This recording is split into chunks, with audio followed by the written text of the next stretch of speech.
So I'm going to be going to the conference, and I'd like to know, Tim, are you going to go to the FCI Annual Scientific Conference this year?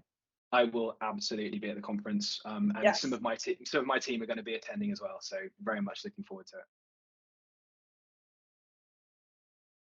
it. What would you say was your overall experience of being a judge?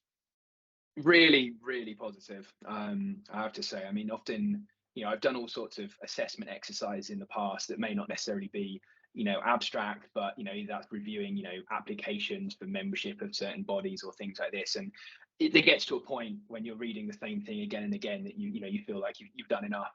But I found, I mean, I must admit, I could have reviewed, twice as many again, because actually every single abstract I picked up contained, either some novel concept or some, new interesting applications. So no, I really, really enjoyed, just the exercise of reading through all the abstracts, let alone actually, having to think in terms of, quantifying their particular levels of interest or value in terms of judging them as well.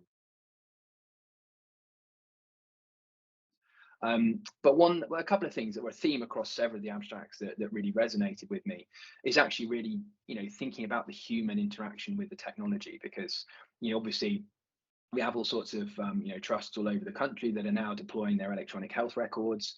We've got all sorts of advanced decision support tools and things that are appearing.